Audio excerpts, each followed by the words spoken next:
Good morning and welcome to the Sunday Supplement. Halfway through Project Restart, we have our champions, of course, and now we have our first casualty as Norwich City's relegation was confirmed after a 4-0 defeat to West Ham yesterday. Plenty to chat about from another action-packed weekend of football and VAR controversy. And joining us, bright-eyed and bushy-tailed to discuss all the week's stories are today's guests. They are Jeremy Wilson, Chief Sports Reporter, from the Daily Telegraph, Sachin Nakrani, football writer at The Guardian, and Matt Dunn, sports reporter for the Daily Express. Now, before we chat with the boys, let's have a look at some of the big stories in the Sunday papers. And the one dominating everyone's thoughts this morning is the sad death of Jack Charlton. This is the back page of the Sunday People, and I think it sums up the high regard and affection he was clearly held in. Leader, legend, beloved. Hats off to Jack. And just because it is dominating all of the papers today, let's just have a look at another one. This is the back page of The Sun, who reignite the debate over knighthoods for England's 1966 heroes. Good night, Jackie, it says. Now, relegation for Norwich City confirmed yesterday. The Sunday Mirror's football pullout leads with that story as they were beaten 4-0 by West Ham. Done for. Norwich are down. In the Express, Jim Holden discusses the 4-match ban handed down to Erik Dyer by the FA. He doesn't agree with it. We'll be discussing that a bit later. He also touches here on the thorny subject of VAR, which has again reared its head in controversy. And that is also something that is taken up by Sam Wallace in today's Sunday Telegraph, as he says flawed protocol has turned VAR from a sensible idea into an unwelcome experiment. These are some of the stories that we will be getting into with our guests this morning.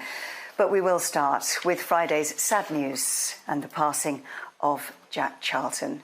Jeremy, what's coming through to me is this regard and affection that he seems to be being held in by the whole country, not just in England, but of course in Ireland as well. Is that something you agree with? Absolutely. Desperately sad news, and just a giant in every sense. A hero in England, a hero in Ireland. And I think reading the tributes and just looking back over his career as well, what really strikes is those achievements at Leeds United as well. We hear a lot about the 1966 team, rightly so, and what he did at Ireland. But that struck me as well, that great Leeds team that he was such a integral part of. And I think why his passing has touched us so much is just what a character he was as well. I didn't know him or meet him, but I did a piece a couple of years ago when England reached the World Cup semi-final, and it was tracking back the 1966 players, what they were up to, what their stories were after 1966. Obviously, some sad stories, some funny stories, some moving stories, and the funniest stories were all about Jack Charlton. I spoke to his son John, who owned a pub up in the northeast, and he was telling me that Jack was loving the fact that England had got to the semi-final of the World Cup. His memory was fading at that point, but he was still very in tune with Gareth Southgate, the likeness with Alf Ramsey, loving the matches, coming to the pub to watch the matches. And I spoke to James Mossop as well, a former colleague of Matt, I think perhaps at the Express, and he had some wonderful stories about Jack Charlton. The night of the 1966 World Cup final, they snuck out together behind Harold Wilson, the Prime Minister's car, from the hotel they were in for the celebrations, because Jack apparently wanted to get away from the sort of slightly stuffy celebrations in the hotel, and they snuck out. And James said that they ended up in a garden in Walthamstow. They'd ended up at a party there, and they were woken up. The neighbour looked over the garden fence, and there was Jack Charlton and James Mossop asleep in the garden the morning after they'd won the World Cup. So I think it's not just those towering achievements as a player and manager, but it's the sort of sense of fun and personality as well that everybody remembers. The Sun are reigniting the idea that the 66 boys should have been knighted, and they want posthumously for Jack Charlton to be awarded a knighthood. Sachin, would you be in favour of that? Totally, yeah. Knighthoods have been to lesser figure.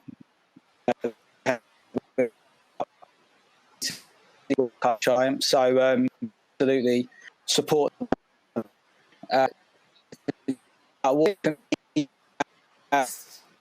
Sachin, I'm sorry, we're trying to. We seem to have lost your connection here. The tribulations of working from home. Matt, perhaps you could pick up on that point while we sort Sachin's technicals out.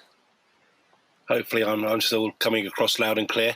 That story that Jeremy told us about, James Mossop, was the very first day in journalism for me. He stood and told me his tales over a few pints back in the day when journalism was more like that.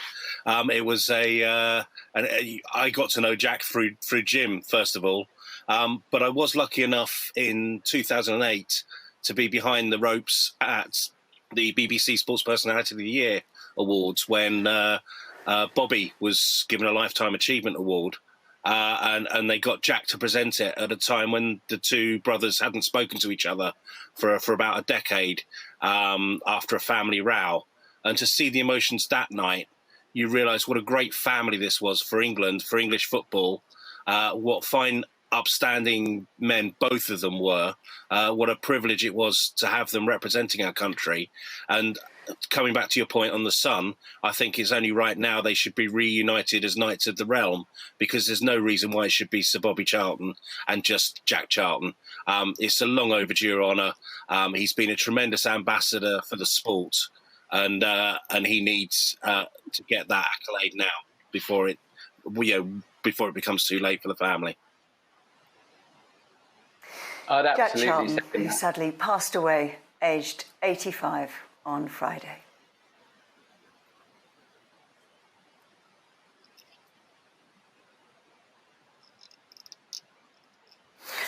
More sad news, of course, if you are a Norwich City fan.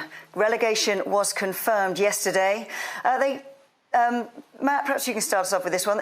A lot of friends for Norwich earlier in the season, but is it fair to say they actually went down with a whimper during Project Restart? I think it's 21 points they're on at the end, and that statistically that doesn't lie. They weren't good enough as coming up, playing the football they wanted to with the squad they had to survive in the Premier League. But I have to say, there's something very likeable about Daniel Farke and his insistence on sticking to his football philosophy. And I was there when they beat Manchester City. That was a fantastic achievement, even when De Bruyne came on belatedly and almost spoiled things. They'll have memories from this season. The important thing is they've got to go away, reinvest the money that they're going to take with them, and come back a little bit stronger, but with that same philosophy. And then maybe they can get a toehold in this division and start playing the sort of football we want to see at this level, rather than just ditching all that in a sort of attempt to claw together the points. I hope that we see them back again fairly soon, playing that same football and giving it a go.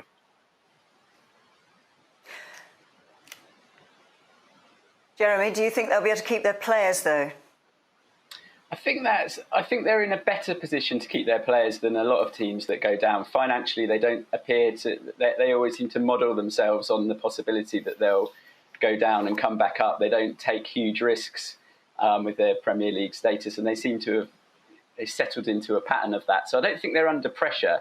Obviously, they've got some good young players: Cantwell, Godfrey, Aarons. There'll be interest in some of them, but I think largely they'll keep the squad intact. It feels like the manager's likely to stick around, and that they almost saw relegation as that's my only slight criticism, that there seemed to almost be an acceptance of that it was close to inevitable quite early in the season, which I suppose in some respects is helpful now because it's not quite the shock and you don't feel like there's going to be the upheaval, and it feels like they have got a plan to keep going and to build this team. So I think that the changes will be minimal, but just maybe subconsciously there was I think defeatist is the wrong word, but that sort of feeling that it was a bit inevitable and that it was washing over them seemed quite early in the season. And you just wonder if that mentality was helpful. But overall, of any team, any club of those that were down there, they probably are the best equipped to sort of carry on the path that they seem to be on with a pretty young team. Well, the good news is that Sachin is back with us. Sachin, Norwich have gone. The question is now, who's going with them? I think it's definitely going to be Aston Villa and Bournemouth will join them. I think looking at their respective positions in the table at the moment, they both need, I think, between 8 and 10 points to get out of relegation. And at the moment, they're both way off that in terms of the points they're getting. They're both getting about 0.8 points per game so far this season, and they need probably closer to two points per game from their last 4 games. So I think they're doomed. I think yesterday felt like a very decisive day in the relegation battle with Watford and West Ham both winning, and I think that's done. That means Aston Villa and Bournemouth are essentially done for. And certainly if they both lose today in their respective games, I think they're dead and buried. Matt, would you agree with that? Yeah, I think you have to. I fear the worst for today's games as well. I think if they are 6 points adrift by the end of today, then yeah, it's curtains over, and neither of them have got particularly easy games today. It's been one of those that, for whatever reason, Aston Villa haven't just quite got it together. And I think for once, Bournemouth have just been found lacking. I think it's the right bottom 3 to go down as well. I think Bournemouth are really interesting of how they'll deal with it if that happens. I think there was an interview with Eddie Howe in the Mail on Sunday today, and he's usually seems so synonymous with Bournemouth, and I might be reading too much into it, but he was asked whether he was going to be there next year, and he said, "I don't know," which I've never heard. I've never heard Eddie Howe quite talk in those terms, and it was in the context of him saying, "I'm completely focused on the next 3 or 4 games," and this belief that it's still possible. And I have sort of great faith in Eddie Howe when if Bournemouth could get a win today, which seems unlikely. I just think there's a glimmer, because sometimes they can get on a bit of a bounce, and they tend to be a team that wins games in succession. And it felt like they might have built a bit of momentum against Tottenham in the week. But I mean, obviously the points gap looks a bit too much at the moment. It sort of feels like this is their last chance. But it was just struck me this morning reading that doubt over Eddie Howe and how it will shake up if Bournemouth do go down. It seemed like there's a lot less certainty about their situation than Norwich and how they'll handle it. And Bournemouth's big failing this season has undoubtedly been their lack of goals. I think the narrative around Bournemouth has perhaps been sort of the same old, and they've just eventually reached the end of the road. But actually, it's quite striking how few goals they've scored this season. They've got 32 from their 34 games this season, and at the same stage last season they had 49 and were in 12th. So that lack of goals has been a problem. I think obviously Callum Wilson's had injury problems. Joshua King, I don't think, got the return he had last year. So that's been the big deficiency, and that's really what defines Bournemouth, is their creativity and the goals they score. So given that's let them down, that's fundamentally been their big problem. So Palace today for Aston Villa. Some strong words from their manager in the papers this morning, saying that they could all lose their jobs if Villa do go down. How do you think Villa will handle this, Matt? I think a lot of Villa players have been caught out. I mean, they've been too tepid in too many performances, and I think if people are asking them to look at themselves in the mirror, question whether they have done a job this season, then I think that's the team that's really disappointed in terms of the ones coming up. So much more was expected of them. And it does show you the perilous nature of dropping out of the Premier League these days, that they've invested a lot of money, and you do fear for where they're going and the momentum with which they're heading there. And you do wonder, having mentioned earlier about Norwich coming back, it's going to be a big ask for Villa. And it does need a change of philosophy, perhaps a change of mentality within the club, if they're going to do anything next season other than struggle just to keep up in the Championship. So, Norwich have gone. 2 teams left to go down with them. When we come back from the break, we'll be looking at next season. What's it going to look like? When will it start? And will there be fans? Stay with us.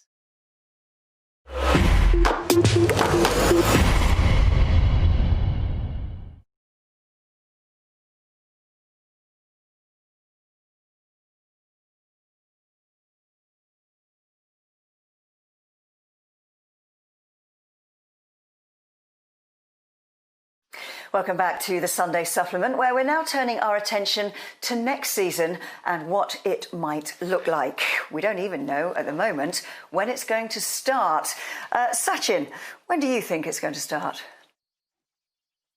It's really hard to say, isn't it? I think there has been talk of a mid-September start, which I still feel is probably a little bit early, given the players are then going to have a very, very truncated pre-season. And obviously they've been off for 3 months, but they have come back. And I feel they will still need a period of pre-season before the season starts as well. From a personal point of view as well, I want fans to be able to watch as many games in the new season as possible. And I think for that to happen, if we can delay the start as much as possible, that would be great. So from my point of view, maybe starting in early October might be the best way forward. They need 34 weekends to get a Premier League season in, and that casts doubts over how you fit in the cup competitions. Matt, what are the FA saying? They're not saying anything publicly at the moment, but I know the feeling is strong within the organisation that they gave up a lot to get the winter break in for the Premier League. And I think that they want the leagues to look at themselves a little bit more before they start making more concessions, especially over that 3rd and 4th round, because that's a big money spinner for a lot of clubs who need the money this time. The feeling is they've already given quite a lot. And it is going to be a bum fight, because we've got Euro 2020 at the end of it, which they also the FA feel they've taken a big hit on, because that was their big organisation. And I think there's a feeling within the FA that we're not just going to roll over and let the Premier League have their sway. The one in the long term, the competition in the long term that's most vulnerable and will have to go, I think, is the League Cup. There's not room for a second cup competition, I don't think, in the modern calendar. And to be fair to the Football League, the EFL, as soon as the right amount of money's on the table, and then between broadcast rights deals, then I think that might bite the bullet.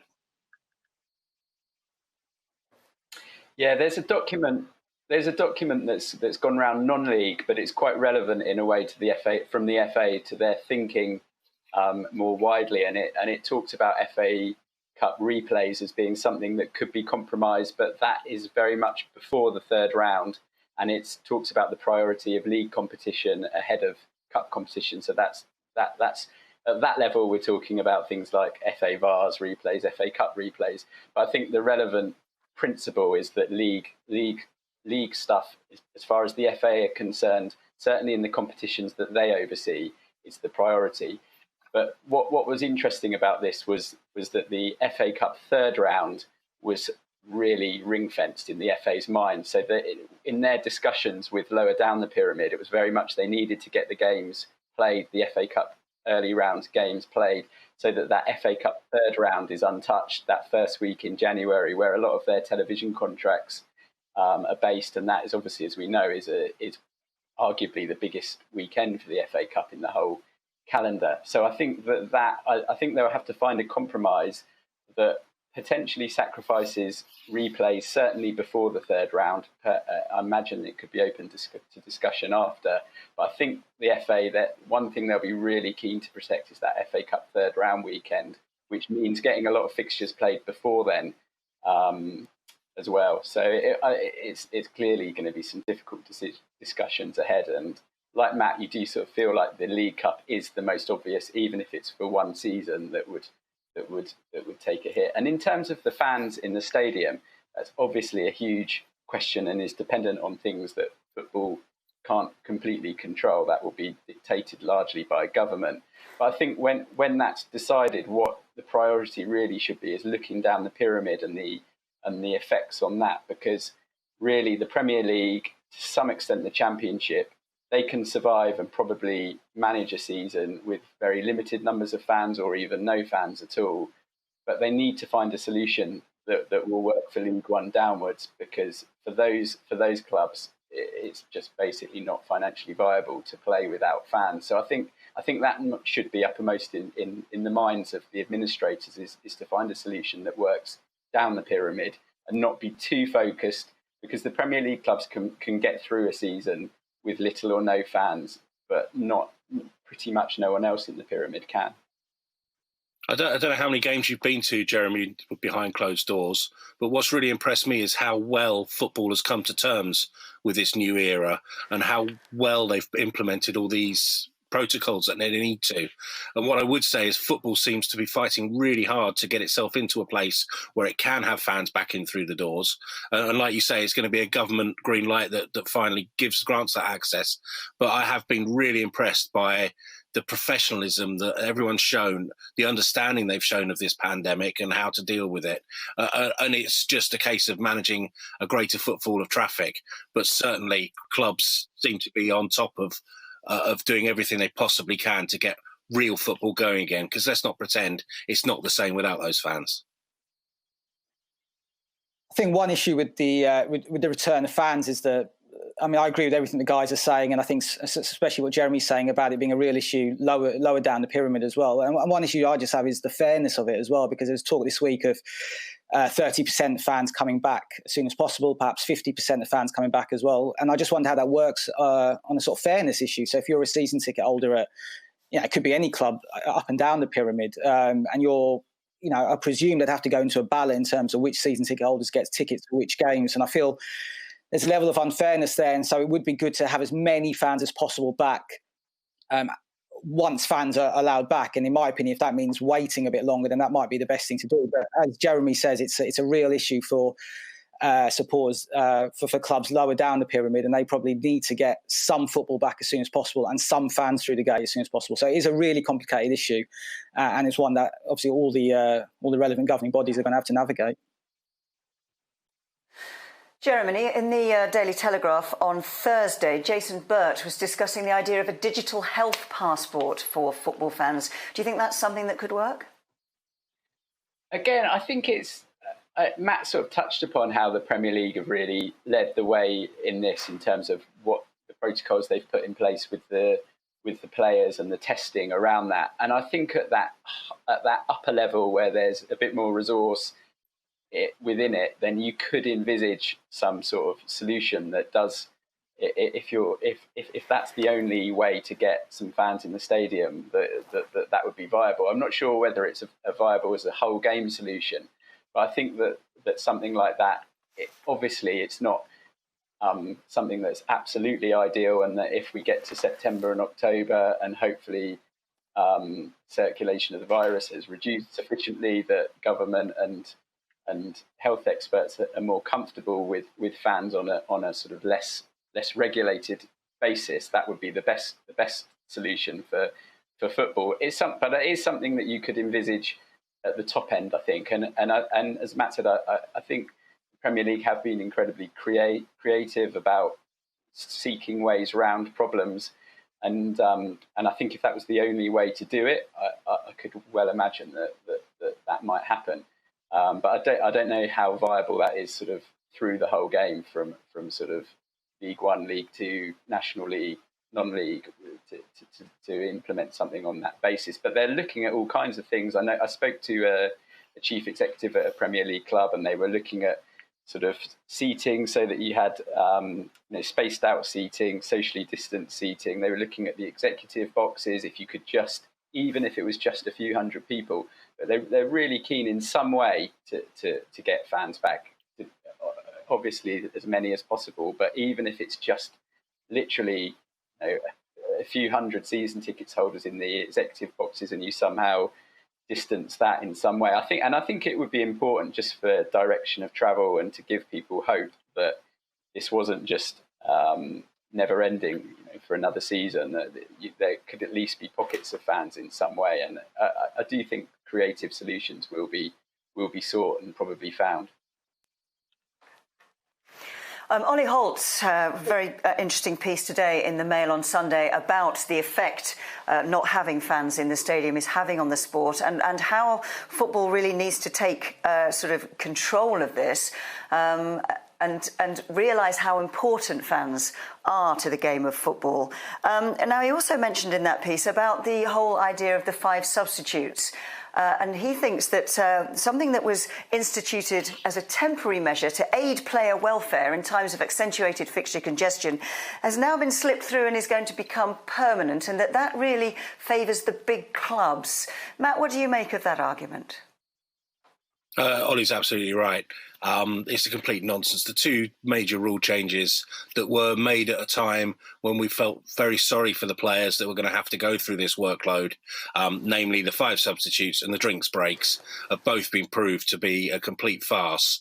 I think with 5 substitutes, what it does is it gives the big clubs a chance. It's not what they can do to change things. It's the fact that they can start the games with deliberately weakened sides, knowing that on the hour mark they can bring in the A team, make 5 substitutes. Pep Guardiola, classic example, leaving De Bruyne on the bench on a number of occasions, knowing that half an hour of De Bruyne is probably enough to win a game.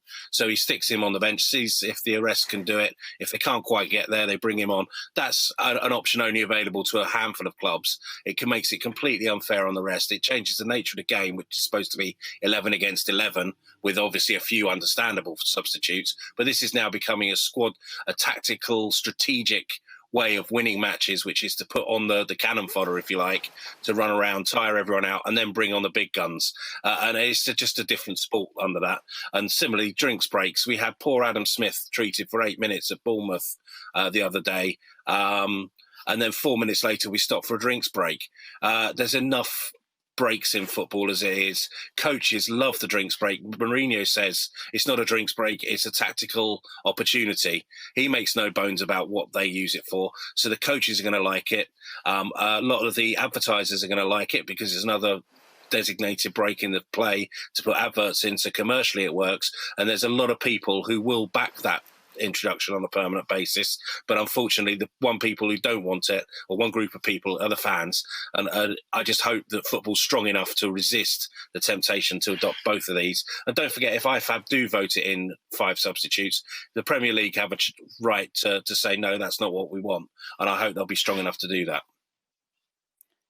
So I totally agree with Matt on the 5 substitutes rules. I think it could actually be one of the most dangerous and really disappointing things to happen, specifically in the top flight since, so you could say, the creation of the Premier League, really, for all the reasons Matt said. And the other thing it will exacerbate as well is the hoarding of players by the bigger clubs as well. The likes of Man City, Liverpool, any of the top 6 clubs now can say to a lot of their transfer targets, look, if you come to our clubs, you're going to make, maybe you can make 25 to 30 league appearances. You may not start every game, but because we can introduce 5 subs, you're going to get a lot of game time, and that's going to make it a lot easier for them to sign players who perhaps at current time, someone like Wilfried Zaha perhaps would be happy to wouldn't want to move to a club, a top 6 club, because he feels he might not get enough game time. He will do with the 5 subs rule as well. It could also lead to exacerbating the hoarding of young talent as well, because younger players will think, well, I will definitely get a game if I go to Man City now because they've got 5 subs. There'll be 9 subs on the bench, and I'll get some game time as well. So I think it could be absolutely disastrous.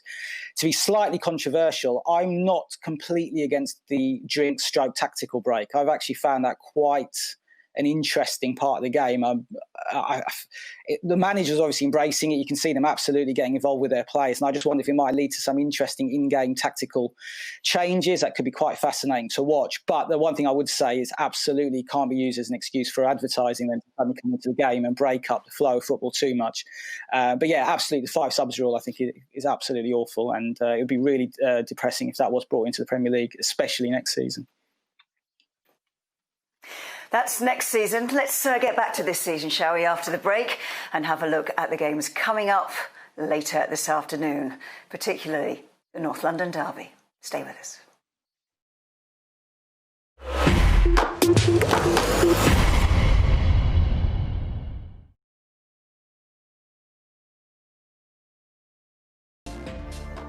Welcome back to the Sunday Supplement. The games continue to come thick and fast in Project Restart. Another 4 Premier League games just this afternoon, including the North London derby. And Matt, it's fair to say that Spurs and Arsenal go into this one in quite contrasting form. Yeah, absolutely. But it's still the big one, still 8th versus 10th. And I'm not quite sure how that stands with North London derbies in the past. But it suddenly takes bragging rights, suddenly becomes all that they get to play for. I mean, there's an outside chance of one of them accidentally falling into the Europa League. But it's a sign of just how far both clubs have sunk over recent years. I mean, Tottenham obviously more dramatically than Arsenal. But who foresaw the Champions League finalists struggling to stay in the top half of the table? Erik Dyer won't play in this one. He's got a ban for 4 games. What do you make of that, Sachin? I think it was right that he got banned, but I think the length of the ban is far too harsh. I think I appreciate the FA want to make a stance. You know, it isn't.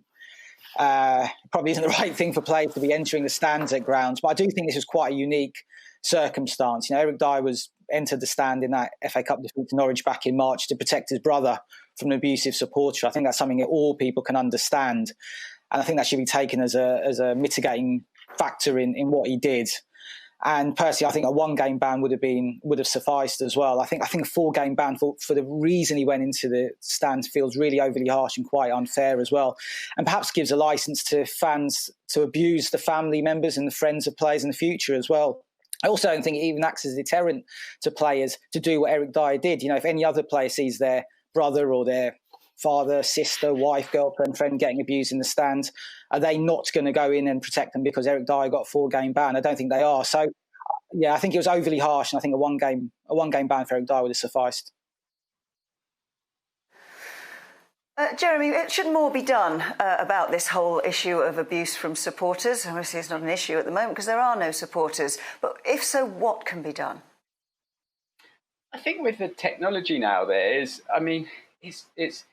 a tricky one because it is a question of where you draw the line, because clearly people expressing themselves and letting off steam to an acceptable level is part of the culture of football since the year dot. And you'll never, you walk down the park and anywhere you'll sort of see that side of it, and it's the same in any sport to some extent. But I think there is a line that football supporters, probably more than most sports, but it happens in other sports as well, tend to cross more often than they should. And I think that with the technology and with the cameras that there are, I think that there's no reason why clubs can't be more proactive. And I accept it's subjective, and it's a little bit what's acceptable to one person will be different to what's acceptable to another. But I think that clubs could be much more proactive about dealing with supporters that cross a line into sort of personal vile abuse, and we do see it too much, and it wouldn't be in this day and age that difficult to crack down on. Some supporters that Daniel Levy may think are crossing a line. There are reports that there'll be a banner flown above the stadium this afternoon saying ENIC and Levy out. Matt, is it fair to blame the chairman for what's gone on at Tottenham in the last year? Well, when I first read, I misread it first of all, and when I thought it said Erik out, and I thought, poor Mr. Dyer's suffered enough this week. How can they sit in that stadium, fly over that stadium, presumably with the flight path going over somewhere near the training ground, and blame the owners for what they've done to the club? So many clubs have such poor owners that you're looking at a club now that have the finest facilities in the world, the finest stadium in the world, and you're blaming the owners for that. At the same time, he's made a poor decision over his managerial selection, sure, but that's what owners do. And I think to suddenly say that where the club was, say, even 5 years ago to where they are now, that the owners are in some way to blame, it's just wrong. We all, have an individual opinions on what we do with the manager situation, and that is the most important decision a chairman has to make. But I think, to be honest, a few of the players need to be looked at a little bit more closely. And also, if you do, the man capable of appointing a Pochettino in the first place is capable of doing it again. And maybe he's got it wrong this time with Mourinho. But much as Levy's not a particularly popular character and certainly doesn't make any attempts to become popular, I can't see how he's to blame for this. I think fans can express their opinions and should express their opinions wherever they want, and an ownership of a club is often a place that gets away with it a bit compared to managers and players. In this circumstance, I largely agree with Matt that I think if you looked through the Premier League at the last decade, and that period really where Liverpool, Arsenal, Manchester United, Manchester City, Chelsea have been so dominant, and that Tottenham are the one club of this sort of Everton's, Aston Villas that have grown themselves to get into that group and to reach a Champions League final. I think overall, I don't think there's been a better run club in the last decade of the top ones in the Premier League. Obviously, Liverpool jumps out as a counter example, but I think in terms of growing a club that wasn't inherently amongst those sort of Champions League clubs, I think it's been a real achievement. What my worry, and where I think there's sort of fair criticism of the owners is and the direction, is just really over what's happened in the last year, and just sort of the appointment of Mourinho just seems to go away from the type of managers that Daniel Levy seemed to be appointing previously, where he very much wanted training ground figures who could develop young players and really build a project.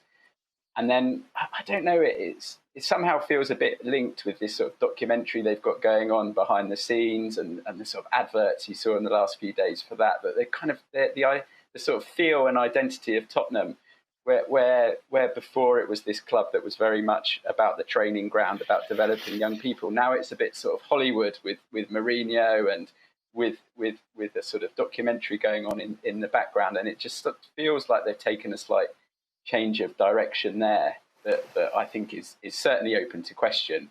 Overall, though, I think that the ownership and the sort of boardroom have done a very good job at Tottenham in the last decade. Yeah, I think there's a great sort of paradox with these two teams going to this game today, where if you look at it on the face of it, and Gary Neville touched on this in commentary during Spurs' win against Everton on Monday, is that Spurs should be the club who've got a bright future ahead of them. They've got this brand new stadium. They're in the Champions League final, 13 months ago. They've got a squad that's got a good blend of youth and sort of genuine top-level talent, like Harry Kane and Son and Lo Celso and a few other players. And Arsenal are a club who feel like they're going backwards. They've got an imbalanced squad, a lot of poor quality players on, long contracts that they're struggling to get rid of. And yet going into this game, it's Arsenal who seem to have the bright future and Spurs who are going backwards. And I think that's obviously where the frustration of Spurs fans probably stems from, that so quickly it's unravelled. And they obviously look at the decision that Enik took and to get rid of Pochettino and Jose Mourinho's being behind that. So I can understand the frustration to some extent. But no, I agree with the guys. I think flying a plane seems way over the top, slightly absurd as well. But I can understand the frustration when you're given how fast things seem to have unravelled at Spurs. I mean, as I said, it was 13 months ago in the Champions League final, and now, they're scrapping for a mid-table place, with Burnley between them and Arsenal. It really has fallen apart quite quickly, and therefore can appreciate the frustration of the fan. Sachin, I hope you don't mind. I'm going to take flying a plane is way over the top for my match report later on. I think it's very good. You're welcome. You're welcome, mate.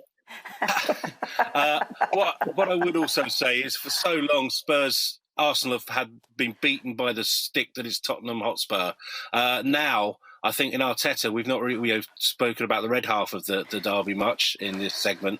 I do think that having watched them in the first hour of 75 minutes against Leicester, Arteta has got a product that finally, with some energy, with something about them that Spurs have been had by the bucket load for 5 years, and the future does look bright for them under him. And the main part of that was the complete absence, and Jeremy will know where this is going because we've spoken about this in the past, was the complete absence from the setup of Mesut Ozil, who drains any sort of energy Arsenal have for all his class and ability. And Arteta's decision to have nothing to do with him, bad back or not, sore back, whatever the official reason is, the fact he's not around has allowed Arsenal to breathe as a team again. There's some exciting youngsters coming through, and they can only look towards, it's come a bit late for this season, but for next season I think they'll be top 4 and beginning to knock on the door again of chasing the leaders for a while into the season. I think the thing that Arteta's done well, although actually when you look at the number of wins he's had, it's still a little bit patchy, and obviously the position in the table is what it is. But he's created a sort of sense of momentum, a kind of narrative. You can sort of see where they're going a bit with the young players and being decisive on Ozil, which I completely agree with Matt about. I think that was one of the worst contract decisions I've ever seen in football, really, that decision when that strange January just before Arsene Wenger left, when Ozil got that huge contract and Mkhitaryan came in and Aubameyang, and it was sort of the most un-Wenger transfer window I've ever seen, and it kind of was probably should have been the clearest sign yet that he was on his way out. But I think what Arteta's done is create a narrative and a sort of sense of you can see a direction, a bit like Klopp.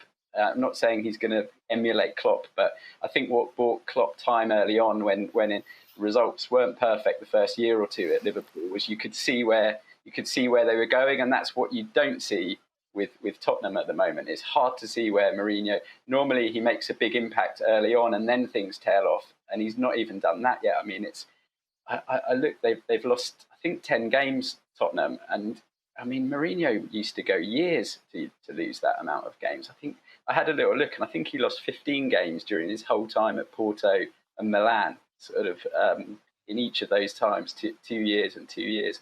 And you just don't see a direction with Tottenham, and I think that's why everybody at Arsenal feels a bit more upbeat than probably the fans at Tottenham. My colleague Jonathan Wilson wrote a piece on Jose Mourinho today, and it contained a really stinging line, I think, which is he said Jose Mourinho's special one press conference at Chelsea in 2004 was as close to Gazza's tears at Italia 90 as it is to the modern day. And I think that just reflects how long it's been since he was at his kind of charismatic best, really. And he's a man out of step with the modern era. He's a reactive manager in a proactive era. I think his tactics are completely out of date. I think we saw that really starkly at Bournemouth in the week, where Spurs were unbelievably defensive against a team who were on their knees and in a relegation fight. I mean, they didn't register a shot on target, which is the first time that's happened against Bournemouth in 5 years. Staggering statistic. There's negativity on the pitch. There's negativity off the pitch. I mean, he said in, I think, his Friday press conference that it's going to take Tottenham 4 years to win a trophy. Now, if that's the case, he might as well quit now, because the only reason you hire Jose Mourinho is to win trophies immediately. So if he's not going to deliver that, he might as well leave. I think it has been an absolutely disastrous appointment for Spurs getting Mourinho. I think he's sucked all the life out of that club.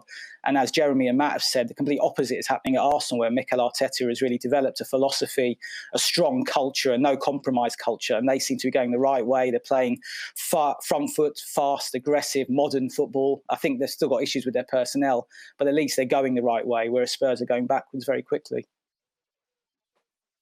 Just quickly then, hands up, who's going to win? Arsenal to win? Arsenal, definitely. Tottenham to win? Arsenal I think to Spurs are going to win this one. What do you think, guys? I'm going to go Spurs. Having said all that, I think Spurs is just it's just the sort of cantankerous thing he'd do, is just to prove everybody wrong, Mourinho, and then do nothing else for the rest of the season. But yeah, no, Spurs to win today, I think. Well, there we are, something to cheer Spurs fans after that discussion. We're off for a break again. When we come back, we'll talk VAR and how FIFA are getting involved.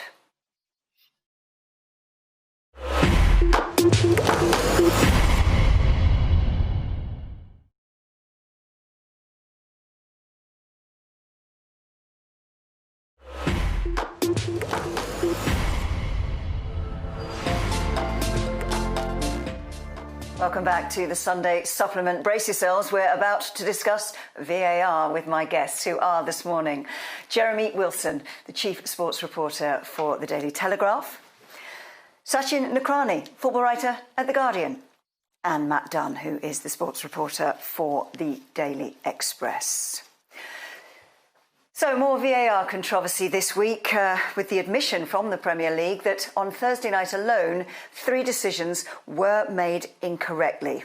Sachin, start us off. Is it the system that's wrong, or is it the implementation of the system? It's the implementation. I think this was the week that VAR in its current form became untenable, I think. And I think it is down to the implementation. I think the system itself is workable. It's a manageable system that can operate reasonably well. And I think the problem is the officials who are running it in this country specifically. I think there is a level of incompetence there. But for me, the bigger issue, and I think this was a glaring factor with the three decisions I had to apologise for on Thursday, which was the Southampton penalty award at Everton, Tottenham not getting a penalty at Bournemouth, and Man United getting that penalty at Aston Villa, is I think officials, the VAR officials, are afraid or perhaps just too sort of matey with the on-field referees and are scared of overturning the decisions they make on the pitch for those specific reasons. They don't want to undermine their colleagues. I think that's absolutely been the case this week because the decisions have been so obvious. I mean, I thought the penalty decision at Villa Park and the Tottenham's non-penalty were just absolutely ridiculous. And actually, the VAR in the Tottenham game was Michael Oliver, who's probably the best referee in this country. So it's hard to accuse him of being incompetent. And I think the issue is definitely referees, the VAR referees, not calling out the on-field referees. And this was something Pierluigi Collina, who's head of referees, the referee unit at FIFA, called out this week as well, where he said that the wrong kind of solidarity is going on among VAR officials. And in that sense, I think it's good news that FIFA are getting involved in this. They're going to take control of VAR from IFAB and implement a more universal system. And for me, I think there's sort of 2 things that perhaps have to happen immediately, or certainly to make VAR workable in this country. I think we perhaps have to get some sort of independent referee body to run VAR from Stockley Park. So that could either be retired referees or referees from overseas. And I think we have to get the on-pitch referees to look at the monitors more. They've been discouraged from doing so in this country, but they have to start taking control of their own decisions. They're more likely to overrule themselves as well for a start. And as we saw, like with the Eddie Nketiah red card at Arsenal-Leicester on Monday with Chris Kavanagh, I think they're just more likely to take the time to make the correct decision if they're in control of the decision in the first place. So the monitors have to come into use more, and that perhaps will happen now that FIFA are getting involved, because that's what's happened in other leagues across Europe. Yeah, I was at the meeting, the annual meeting of IFAB in end of January, and what was really, and that's the international rule-making body, so quite a dry meeting in many senses. But Collina was there, Wenger was there, David Ellery, and IFAB was a big discussion point. And what was really striking, because they were discussing how well it had worked, they were all sort of patting themselves on the back and saying it's been a great success. Look at all the decisions that were right. And all the English and UK-based journalists were sort of looking at each other, but that was the perception around the world, because they were talking about dozens of countries. They weren't just talking about England. And then they kind of had a bit of a smile and said the one place where there seems to be problems is in England. So it does seem to be something about how we're applying it that's causing issues, and perhaps also our expectations of it. At the end of the day, it is still. I think we've seen in other sports where technology brings almost perfect decision making, whereas football is still subjective to some extent, and we still have to accept that there will be decisions, even with VAR, that we can't all agree on together. But what was really striking was that it is working in a way that fans in other countries think it's been a really good thing. And I think, as Sachin says, I think it comes down to a couple of things. It's that reluctance, that difficulty with overruling a colleague. And I think if you use the monitor, if you've then got a situation where you can say to the referee, do you want to have a look at this yourself? I think the referee is much more likely to overrule himself. And that's much easier in a way than having someone at Stockley Park do that for them. And then I also think that clear and obvious definition, I think that's difficult, because you're then entering into sort of the VAR's having to decide how bad the decision was, rather than does he think it's right or wrong. And I just wonder whether that should change as well. And if you just put it back to put the difficult decisions back to the hands of the referee with the monitor, you don't really need to worry so much about whether it's clear and obvious. It's just the referee can have another look at it if his VAR has suggested that he does that, and come to he or she's own decision about it. And I think the monitor and that clear and obvious grey area are the two obvious things that could be adapted to make it work better here. I would go the other way, sorry, Jeremy, on the clear and obvious problem. It's clear and obvious if everyone agrees it's wrong. If everyone agrees, if there's a consensus that the wrong decision's been made. I think we replace one VAR with 3 VARs looking at the monitors. They look at an incident again.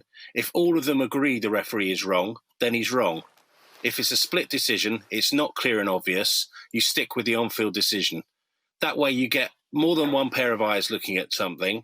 You've got a quicker decision being made away from the match, where they can look at the replays, and the 3 of them, they either become 3 established referees, and I don't see the problem with people refereeing themselves, because we're not criticising referees for getting the on-field decisions wrong, because we know how fast those decisions have to be made. So get 3 experienced referees round the monitor. If they all agree the referee's made a mistake, then he's made a mistake. If some of them think, well, actually he's got a point, it's not a clear and obvious error, and that could be collaborated, split decision, that could be reported back into the stadium, so you realise it was close. It was one of those that could have gone either way, but so everyone knows what's happened. And the other thing I'd do is let's have it on appeal rather than every single decision, because one of the greats, we've all seen Ben Stokes raising his arms like this in the Ashes on Sky last summer, but Jack Leach was clearly out the over before. And they'd run out of appeals. And that becomes part of the tapestry of the occasion. It doesn't become something we debate years later. If you appeal a decision, then you feel you've had an injustice. If you're proved right, then you get the award. If you're proved wrong, pipe down, stop complaining about decisions like they do, like you encourage people not to complain about decisions on the parks every Saturday, and just get on with the game. And if you appeal for a frivolous decision and then get done later, then that's just bad luck. I think then that way, you're only going to stop once and huddle around the monitor and wait for a decision. It's not going to happen all the time. And we can get on with the flowing game of football that it's supposed to be before VAR even rears its head. I think the idea of 3 VARs, I just wonder how much that's going to delay the game. I think one of the issues we've already had is how long the VAR decisions are taking in this country. We've had, I think, an 8-minute decision at Spurs against Man City earlier in the season, and there's 3 VARs deliberating every decision. I just wonder, is that not going to delay decision-making even longer? I think for me, the big issue is just referees covering each other's backs, and I think that has been the big issue this week. I think the decisions have been so obvious. Me sitting at home, people on my Twitter timeline all immediately saying Harry Kane was pushed there, Bruno Fernandes stamped on his ankle there. They've been so obvious. You don't need 3 people to convene on that. You just need one strong VAR to say you've made the wrong decision there to the on-field referee and to get it overturned. Or, as I said, I think the better solution is the on-field referee to look at a monitor and make the decision himself, to empower himself. And as Jeremy said, and I fully agree with this, on-field referees are more likely to overturn their own decisions because they're in control of the entire process. You can't undermine yourself in a way. So if you correct yourself, then you've ultimately made the right decision. So I just do think there needs to be perhaps more independence at Stockley Park and more empowerment for the on-field referees. I just to come back on it, I don't want 3 VARs talking about it. I want them to make independent decisions on their own. That should take the same time as one VAR to make an independent decision. You then take away the time of running across the side. The other thing that still confuses me, and perhaps Jeremy, you were in some of the early briefings on VAR, I didn't think they were supposed to show slow motion replays when determining red card offences, because everything looks a lot worse. It's been research being done that things look more like a red card in slow motion. And that's all that happened with the Arsenal sending off on Monday. Was he went across, looked at one slow-mo replay and decided he was wrong. And I think if you're going to be that cheap with your decisions, then perhaps they're not worth making in the first place. I don't want my referees to take a quick glance at the monitor and then say, oh no, I was wrong. I want him to have conviction when he gives a decision in the first place. So he's made his call. Let the others have a go. I think the big point is that they need to. Having this sort of individual take on how to implement it. I think that FIFA do need to take the learnings from across the world. We sometimes forget that there's countries all over the world grappling with this.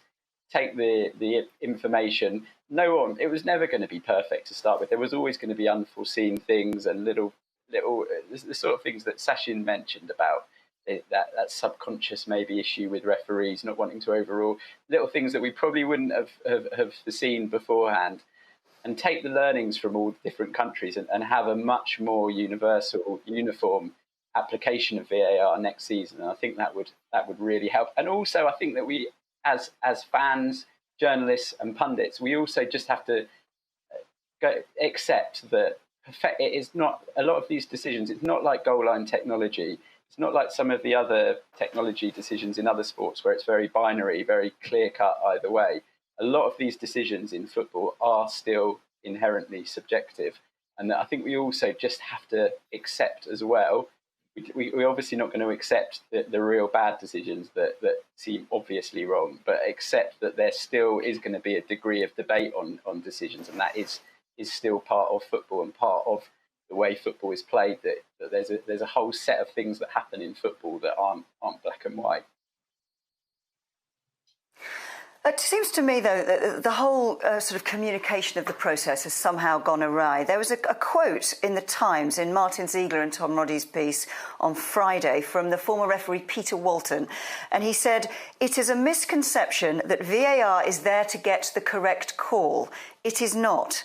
It is there to try to ensure that the referee has not made a clear and obvious error." Sachin, can you understand that? Is that what we think VAR is for?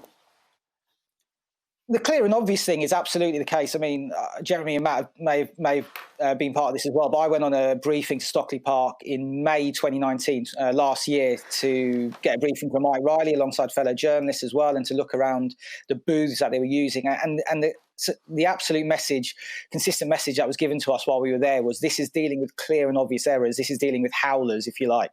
And it was always going to be the case that it wasn't going to be a perfect system. As Jeremy said, football is full of subjective decisions, and they're not going to get. There's not going to be universal agreement on all of them. So it was always about clearing up the howlers and dealing with those clear and obvious errors. But perhaps there has been some confusion in the message. Perhaps some people out there thinking it is about having 100% records, and if that, in terms of clearing up all errors, and if that's the case, then that was never going to happen.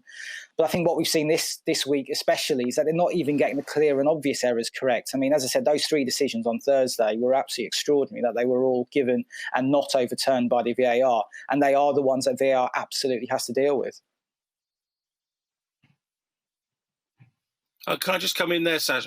I was at the Arsenal game, the United game with Fernandes, and in 2018 World Cup, that was a penalty. There was contact. He went down. The rules haven't changed since then. The interpretation has. And to say that was a clear and obvious mistake, I think if he hadn't given the penalty, VAR would have backed him up. But he did give the penalty on the field. And again, it's saying he didn't make a clear and obvious error. There was contact. He could be forgiven for making that call in live play. And that's why the decision was made to stand. So I think that's them interpreting the purpose of VAR as referees want it to be interpreted. I think the general consensus is that on balance, most of us would think that wasn't a penalty. But that's why I would come back to the thing is if you have a committee of people, 3 verdicts, and they're unanimous on a verdict, then you've got quite a staunch support behind one way or the other. And it just defines things more precisely, and you can start getting these decisions right rather than just checking that you haven't made an absolute howler, which I think is what the public actually at the end of the day want. For all the Frank Lampard goals that never was, they're few and far between. You want every weekday decisions to go for you consistently, as they should do, so that they don't have to even themselves up over a season. You get the decisions you deserve. Yeah, Luigi Collina is calling for a global uniform approach, and I think that is something that we would all welcome. When we come back, we'll be looking at the draw for European competition in the Champions League and the Europa League and see how that affects English clubs in Europe.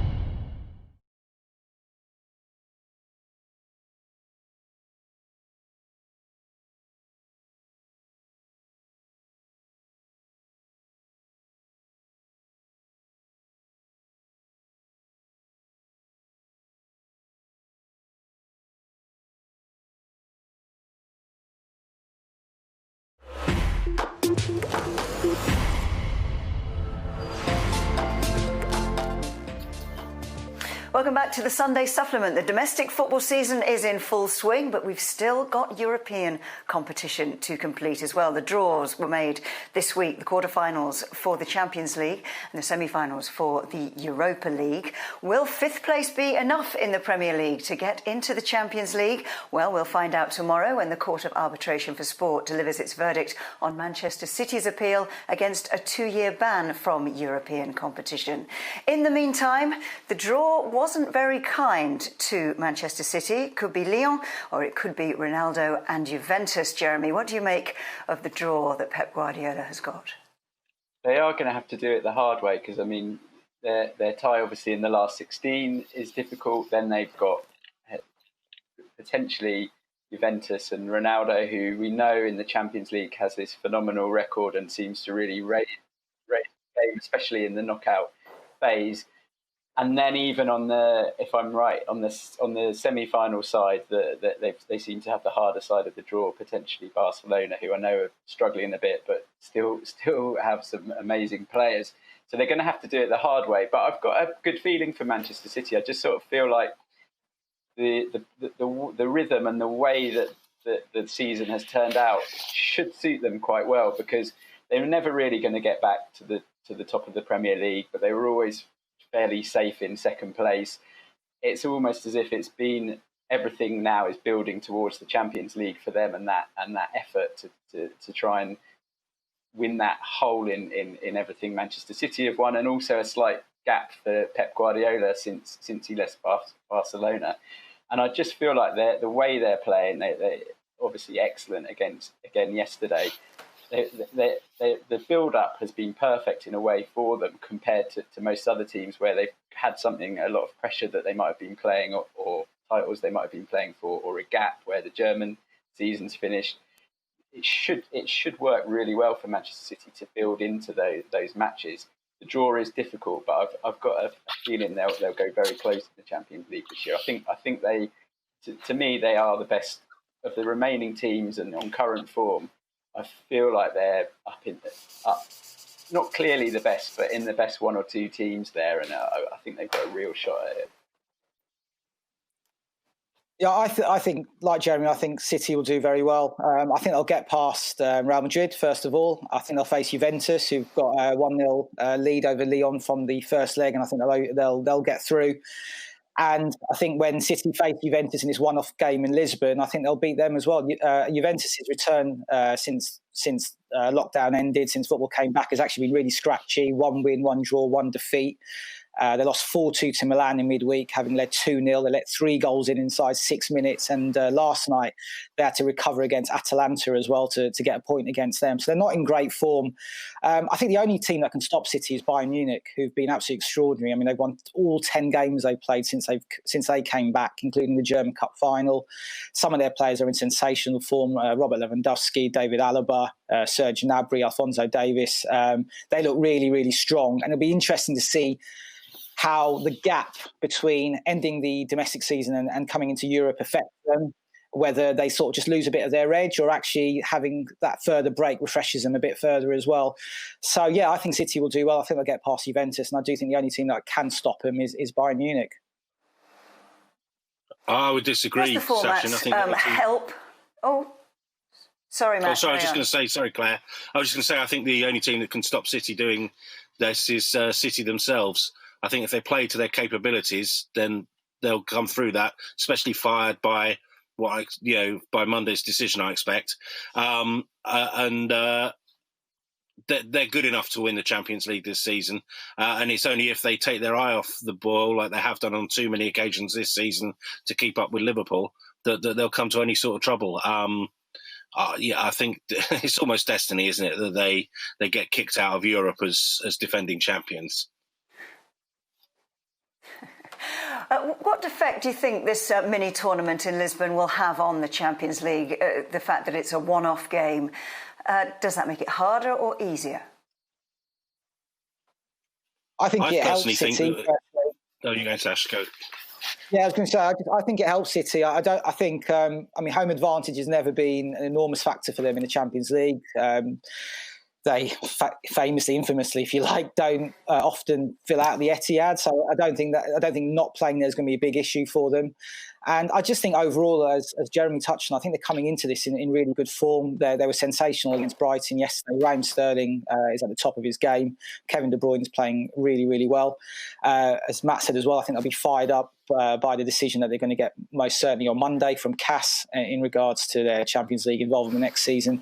And I just think it's all there for them. And I think the one-off game will suit them. And as I said, Bayern Munich aside, they're the most informed team going into this last stage in terms of not only their results, but the quality of football as well. Are we writing Chelsea off 3-0 down against Bayern? Jeremy?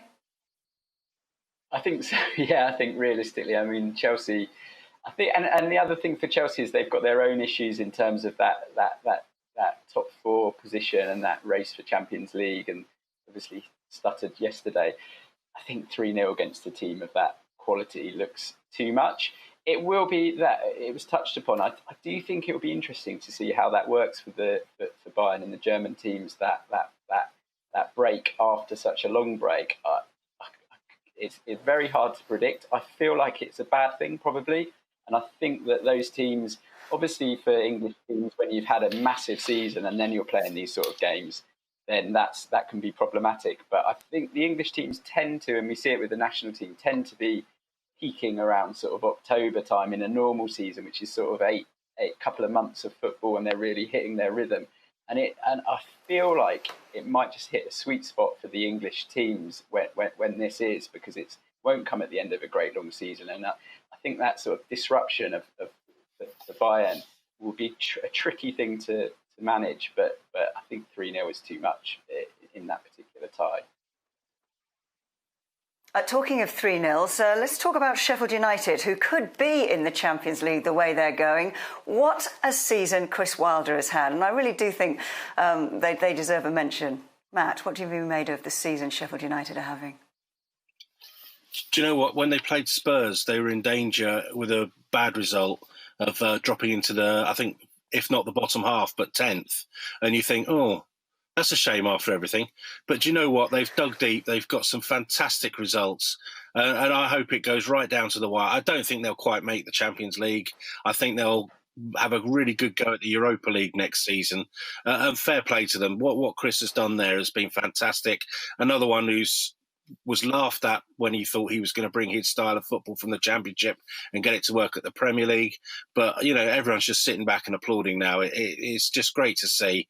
It's a great club historically and has always been sort of tarnished by this grittiness label, this lazy sort of Yorkshire grittiness label. But that's not how they've done it. They've done it by playing football and they've shown it's not even the Bramall Lane intensity that's got them over the line, because they've got some fantastic results, just 11 versus 11 on the pitch. And, good for them. Yeah, I think there's a strong shout for Chris Wilder to be manager of the season. I know that might sound crazy given what Jurgen Klopp's done at Liverpool this season, but I mean, Liverpool's form is almost a continuation of last season, where for this very specific campaign, Chris Wilder is, for me, kind of the outstanding manager. As Matt touched on, they've come up as a newly promoted side, and they haven't sort of fallen into the cliche of being a gritty, hard to beat, rugged side. Sort of kicks their way into kind of safety. They've played phenomenal football, really sophisticated football. The overlapping centre backs that I don't think we've seen in this country before have worked really well. And yeah, I think an extraordinary job, and it'll be interesting to see what happens next season in terms of whether he looks to change his tactics and looks to change personnel on the basis that teams will be more cute to how Sheffield United play, or whether he sticks to his principles. But regardless, he's done a phenomenal job this season, I think.